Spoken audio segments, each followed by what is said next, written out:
그릇이나 도자기가 깨지면 어떻게 하나요? 잘 사용하지 않게 되는 것 같아요. 버리게 되기가 쉽지요.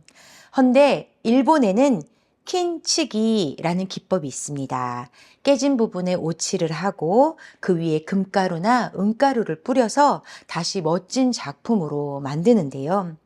우리의 삶도 어느 날 그 한 번의 선택으로 깨지거나 금이 갈 때가 있는 것 같습니다.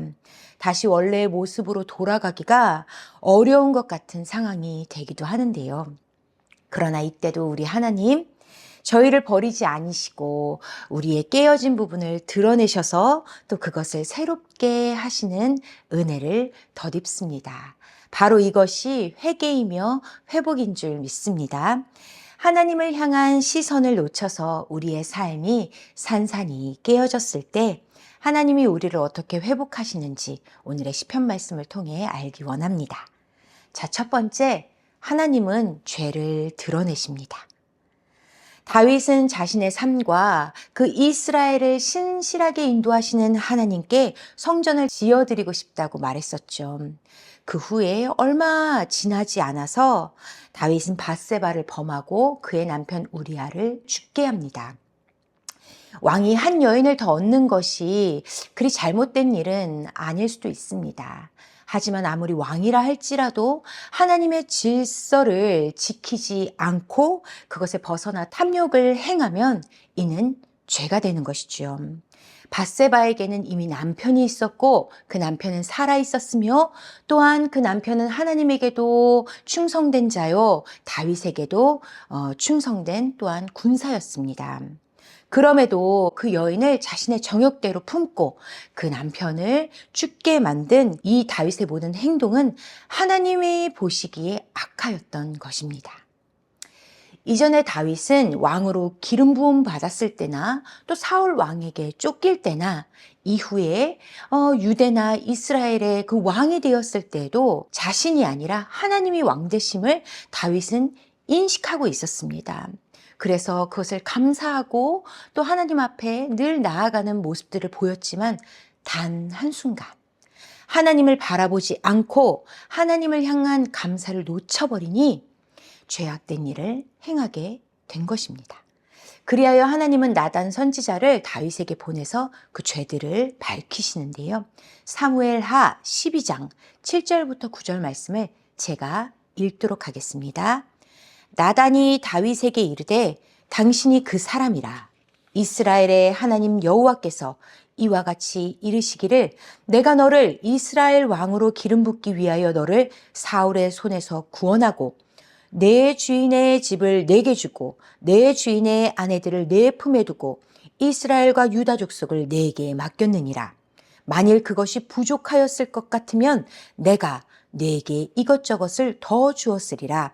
그러한데 어찌하여 내가 여호와의 말씀을 업신여기고 나 보기에 악을 행하였느냐. 내가 칼로 햇사람 우리아를 치되 암몬 자손의 칼로 죽이고 그의 아내를 빼앗아 내 아내로 삼았도다. 이처럼 다윗은 몰래 그 죄를 행하였으나 하나님은 다 알고 계셨습니다. 또한 지금까지 다윗에게 준 모든 것이 부족하지 않다고 하나님은 거듭 말씀하여 주십니다. 그러니 다윗은 부족하여서 이러한 일을 행한 것이 아니라 하나님이 주신 것을 만족하지 않고 있는 마음 때문에 욕심을 따라 죄를 행하였다는 것을 하나님은 꼬집으시는 겁니다. 이처럼 죄를 드러내심은 다윗이 다시 하나님께 올 길을 열어주시기 위함이고 또 다윗을 정결하게 하시기 위함입니다. 우리의 죄가 하나님 앞에 낱낱이 드러날 때 우리는 어떤 고백을 드리며 나아갈 수 있을까요? 본문 6절부터 9절을 우리 함께 읽도록 하겠습니다. 보소서 주께서는 중심이 진실함을 원하시오니 내게 지혜를 은밀히 가르치시리이다. 우슬초로 나를 정결하게 하소서 내가 정하리이다. 나의 죄를 씻어주소서 내가 눈보다 희리이다. 내게 즐겁고 기쁜 소리를 들려주시사 주께서 꺾으신 뼈들도 즐거워하게 하소서. 주의 얼굴을 내 죄에서 돌이키시고 내 모든 죄악을 지워 주소서. 다윗은 자신의 죄를 보고 도망가거나 숨지 않았습니다. 아니라고 부인하지도 않았습니다. 그저 다 아시는 하나님 앞에 나아가 엎드려 자신을 내어드리고 있습니다. 자신의 뜻대로 하는 일이 악함을 보았기 때문이며 또한 자신 스스로 정결케 될 수 없다는 것을 알고 있기 때문입니다. 다윗은 하나님만이 자신의 죄를 용서할 수 있는 유일한 분임을 깨달았습니다. 그리하여 우슬초로 나를 정결하게 하소서 고백합니다. 우슬초는 죄인이나 병자들을 정결하게 할 때, 또 새롭게 할 때, 그리고 죽음에서 생명으로 이렇게 옮기는 것을 선포할 때 동물의 피를 찍어서 바르는 그러한 도구입니다. 풀이지요. 그런데 이러한 고백을 다윗이 하고 있는 것은 내가 죄인이며 내가 죽을 수밖에 없다는 그 존재임을 인식하는 겁니다. 그래서 자신이 행한 일이 틀렸고 악하고 하나님 앞에 죽을 수밖에 없는 이러한 행색에 내가 처해 있지만 주여 나를 구원하소서, 나를 정결케 하소서. 하나님의 그 보혈의 피가 나에게 닿는다면 나는 눈같이 희리다 라면서 주님을 의지하고 소망하고 있는 것이죠. 또 다윗은 이렇게 고백합니다. 주께서 꺾으신 뼈들도 즐거워하게 하소서 하는데요. 뼈가 꺾어졌다는 것은 하나님보다 높아진 모든 마음들을 하나님께서 다 치시고 무너뜨리셨다라는 겁니다. 이미 그렇게 죄를 드러내실 때 다윗의 높아졌던 그 교만들이 와르르 무너졌다라는 것입니다.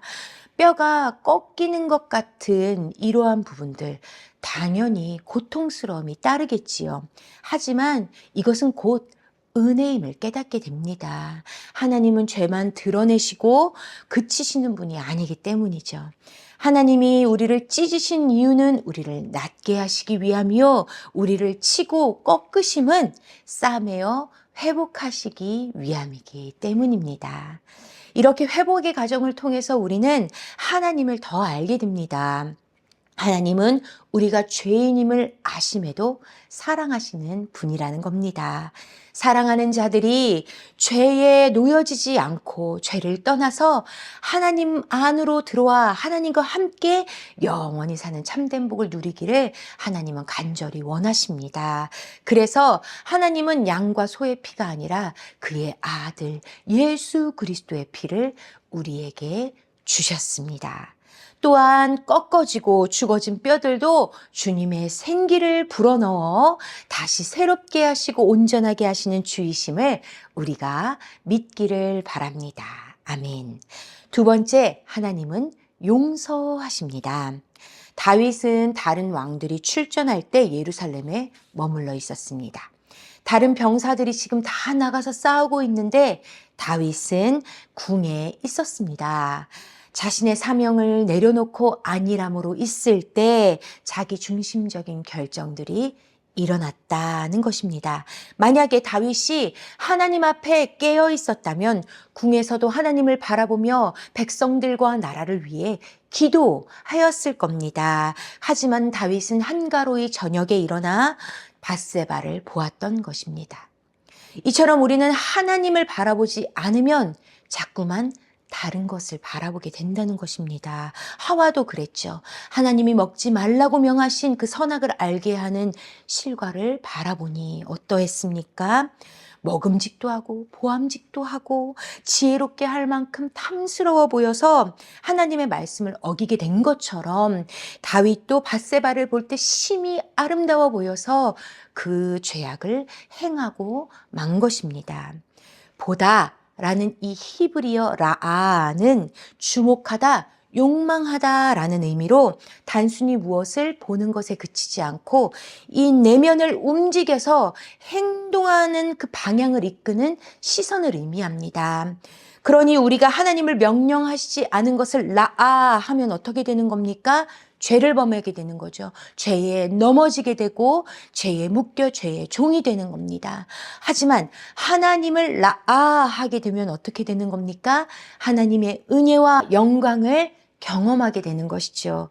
그래서 야곱은 야복강에서 하나님을 바라봄으로, 또 모세도 그 광야의 모든 시간 동안 하나님을 대면하여 봄으로, 또 이사야도 환상 속에서 하나님을 보게 되므로 하나님의 마음을 아는 자가 되었다라는 것입니다. 그러면 우리는 오늘 무엇을 보고 있습니까? 또 우리는 무엇을 애타게 원하며 살아가고 있는지요? 다윗은 하나님을 향한 첫사랑을 잃어버렸습니다. 하나님의 사랑은 계속적으로 부어지고 있는데 그 사랑에 더 이상 감동하지 않은 마음이 됐다라는 것입니다. 그러나 하나님은 이 모든 것을 용서하시고 그 사랑을 회복하여 주시는데요. 하나님의 사랑의 회복은 다시 처음으로 돌아가는 것이 아닙니다. 이전보다 새로워지고 깊어지는 겁니다. 왜냐하면 하나님의 사랑이 더 크고 높고 깊음을 우리가 깨달아 알기 때문입니다. 하나님을 더 주목하고 갈망하게 되는 이 용서와 사랑을 받은 다윗은 이렇게 고백하게 됩니다. 오늘의 말씀 10절부터 12절까지 우리 함께 읽어보도록 하겠습니다. 하나님이여 내 속에 정한 마음을 창조하시고 내 안에 정직한 영을 새롭게 하소서. 나를 주 앞에서 쫓아내지 마시며 주의 성령을 내게서 거두지 마소서. 주의 구원의 즐거움을 내게 회복시켜 주시고 자원하는 심령을 주사 나를 붙드소서. 하나님의 용서를 받은 다윗은 다시 죄를 짓지 않겠다고 섣불리 다짐을 하지 않습니다. 그저 겸손히 하나님 앞에 구하며 나아가는데요. 여전히 언제든지 자신이 죄에 걸려 넘어질 수 있는 연약한 자임을 알기 때문입니다. 그래서 성령께서 나를 붙들어 주십시오. 나를 이끌어 주십시오. 라고 간구하는데요. 그리하여 탐욕을 쫓았던 자신의 시선이 온전히 방향을 돌이켜서 하나님을 향하여 하나님만 사랑하고 하나님께 온 마음을 쏟아서 다 낼 수 있는 그 자원하는 마음을 성령께서 인도하여 주시기를 그렇게 간구하는 것입니다. 하나님의 용서는 우리의 죄를 기억하지 않으십니다. 이는 우리의 죄가 없었던 일이 되는 것이 아니라 하나님이 우리의 죄를 다 면밀히 아시기 때문에 그의 아들 예수의 피로 우리의 죄를 사하신 용서를 하시는 것입니다. 그래서 더 이상 죄가 하나님과 우리 사이에 어떤 문제로 여기지 않으신다라는 것이죠. 이것이 바로 죄를 기억하지 않으시는 하나님의 마음인 것입니다. 이처럼 하나님의 용서는 우리를 향한 사랑으로 이루어지는 겁니다. 사랑이 아니라면 자신의 존귀한 아들을 내어주시겠습니까? 그렇지 않겠지요. 예수 그리스도로 말미암아 우리의 죄를 기억하지 않으실 뿐 아니라 하나님은 성령을 우리에게 주셔서 하나님의 사랑을 우리에게 부어 주십니다. 이처럼 하나님이 우리를 얼마나 사랑하는지 아는 것, 그리고 하나님 안에서 우리 마음을 온전히 기울이며 그 사랑을 바라보며 사는 것이 하나님의 용서를 받은 그런 자로 살아가는 은혜임을 기억하시기를 축복합니다. 자, 마지막 세 번째는 하나님이 원하시는 진정한 회개가 예배라는 것입니다. 사무엘하 12장 10절부터 14절을 제가 읽도록 하겠습니다. 이제 내가 나를 업신여기고 햇사람 우리아의 아내를 빼앗아 내 아내로 삼았은즉 칼이 내 집에서 영원토록 떠나지 아니하리라 하셨고, 여호와께서 또 이와 같이 이르시기를 보라, 내가 너와 내 집에 재앙을 일으키고 내가 내 눈앞에서 너의 아내를 빼앗아 너의 이웃들에게 주리니 그 사람들이 내 아내들과 더불어 백주에 동침하리라. 너는 은밀히 행하였으나 나는 온 이스라엘 앞에서 백주에 이 일을 행하리라 하셨나이다 하니, 다윗이 나단에게 이르되 내가 여호와께 죄를 범하였노라 하매, 나단이 다윗에게 말하되 여호와께서도 당신의 죄를 사하셨나니 당신은 죽지 아니하려니와 이 일로 말미암아 여호와의 원수가 크게 비방할 거리를 얻게 하였으니 당신이 낳은 아이가 반드시 죽으리이다 하고, 하나님은 죄에 대한 징계를 내리십니다. 그리고 이 징계를 빠짐없이 다 이루시는데요. 갑자기 이런 생각이 들지 않습니까? 하나님의 용서가 완전한 것이 아니었나? 징계가 있는데 이것이 진정한 용서가 맞을까? 라는 생각이 우리 안에 일어나기도 합니다. 우리의 이해로는 이 징계가 너무 두렵기만 하고 왠지 억울한 마음도 들 수도 있습니다. 그렇기 때문에 우리는 하나님에 대해서 정말 더 깊이 알아야만 함이 마땅한 것입니다. 하나님은 우리를 사랑하십니다. 하지만 공의의 하나님이시죠. 하나님은 공의의 하나님이시지만 또한 우리를 사랑하시는 하나님입니다. 다시 말해 하나님의 사랑과 공의는 뗄 수 없이 함께 간다라는 것입니다. 하나님의 용서가 완전하지 않아서 징계를 하시는 것이 아니라 우리가 죄의 두려움을 온전히 깨닫지 못하면 그냥 여전히 용서를 받아도 죄에 딸려가는 삶을 살 수밖에 없기 때문에 그 죽음으로 향하는 그 걸음을 온전히 막아내기 위해서 그 용서하신 자를 끝까지 붙드시려고 이 죄의 징계를 통하여 죄의 그 무거움과 두려움을 선사하고 계신다는 겁니다. 그리하여 하나님의 사랑과 공의로 다윗은 하나님 앞으로 돌아오게 됩니다. 그리고 다시 하나님을 예배하기로 소망하는 것입니다. 다윗은 죄인을 향한 하나님의 구원을 찬양하는 자로 다시 서는 겁니다. 죄의 징계의 그 무거움을 죄를 지은 모든 자들에게 그 두려움을 깨닫게 알게 하는 것입니다. 또한 하나님의 용서가 완전하다는 것, 이 징계가 있을지라도 하나님의 이 용서는 의롭다는 것을 다윗은 선포하는 예배자로 서게 되는 것이죠. 이렇게 주의 사랑을 날마다 예배하는 그 예배자로 다윗은 자신의 삶을 다시 한번 일으키게 되는 것입니다. 다윗은 자신에게 내려진 징계가 아무렇지 않았을까요? 이 징계가 두렵지 않았을까요? 전혀 아니죠. 다윗은 엎드려 금식하며 울며 찢으며 그렇게 기도했습니다. 하지만 눈앞에 닥쳐올 그 모든 징계보다 하나님을 잃어버리는 것을 다윗은 더 두려워했습니다. 그렇기 때문에 하나님께로 돌아가 하나님께 예배하는 그 삶을 다윗은 선택한 것입니다. 오늘의 본문 17절부터 19절까지 제가 읽도록 하겠습니다. 하나님께서 구하시는 제사는 상한 심령이라. 하나님이여 상하고 통회하는 마음을 주께서 멸시하지 아니하시리다. 주의 은택으로 시온의 선을 행하시고 예루살렘 성을 쌓으소서. 그때 주께서 의로운 제사와 번제와 온전한 번제를 기뻐하시리니 그때 그들이 수소를 주의 제단에 드리리이다. 다윗은 상한 심령, 통회하는 마음으로 하나님을 예배합니다. 나는 죄인입니다. 주님이 아니면 나는 아무것도 아닙니다. 나는 오직 하나님이 간절히 필요한 자입니다. 라고 겸손히 고백합니다. 죄를 온 마음으로 아파하면서 하나님을 바라보고 있습니다. 이런 다윗의 예배를 하나님은 받아주십니다. 그리고 오늘 우리의 예배도 하나님은 즐거이 받아주고 계신다는 것을 기억하시기 바랍니다. 하나님의 공의가 두렵지만 그럼에도 하나님의 사랑을 의심하지 않고 하나님께 나아오는 자, 하나님의 징계보다 하나님의 은혜가 더 크다는 것을 아는 자, 내가 죄인임을 알기 때문에 하나님을 더욱더 갈망하는 자, 그래서 하나님 앞에 이렇게 나와 하나님을 예배하는 자들을 하나님은 품어주시고 사랑으로 채워주십니다.